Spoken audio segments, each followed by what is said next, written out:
एक नगर में बड़े ही प्रतापी राजा रहते थे। एक दिन उस नगर में एक विद्वान संत महात्मा आए। महात्मा जी के आने की खबर राजा को लगी, तो राजा जी उन महात्मा जी से मिलने गए और उनको अपने महल में आने का न्योता दिए।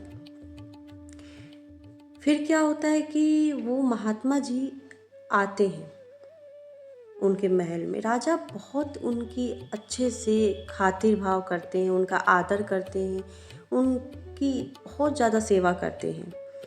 राजा की सेवा से वो जो संत थे वो बहुत प्रसन्न हुए और प्रसन्न होकर जब वो जाने लगे तो जाते जाते राजा को एक ताबीज़ दे के गए और बोले कि ये ताबीज़ अपने पास रखना।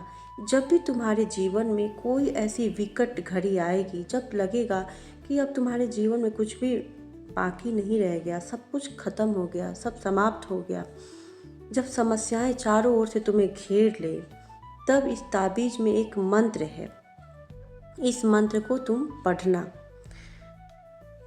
और ऐसा बोल के वो जो संत थे वो उन्हें ताबीज़ दे के चले गए।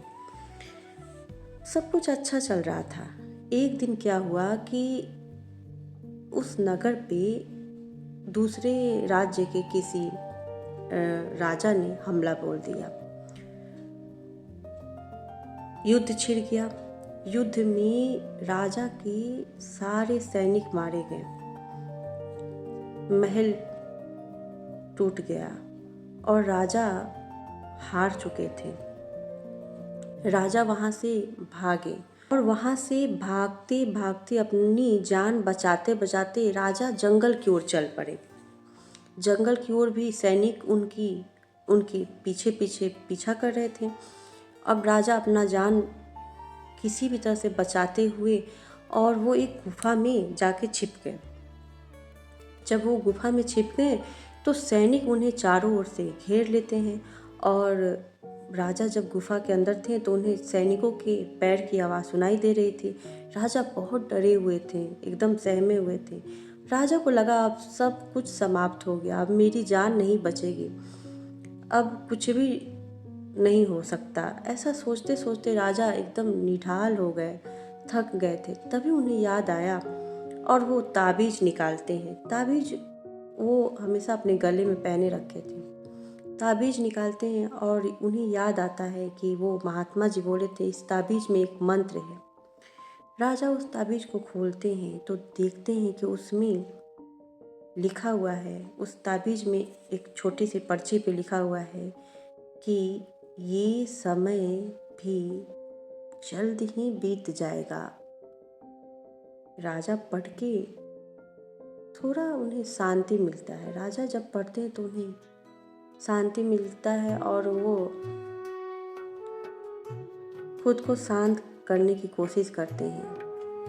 थोड़ी देर बाद देखते ही देखते वो सैनिक वहाँ से काफ़ी दूर चले जाते हैं।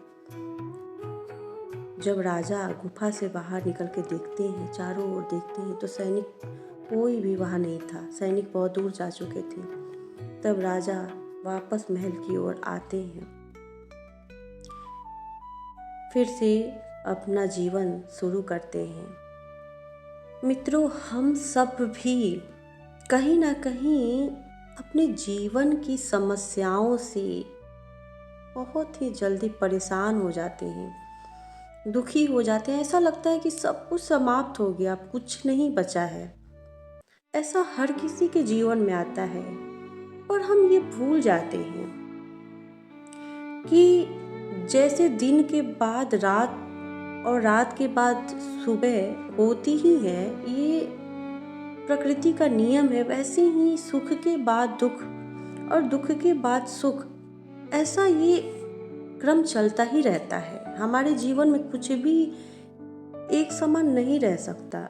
ना हमारे जीवन में सुख टिक सकता है, ना ही हमारे जीवन में दुख ही टिक सकता है।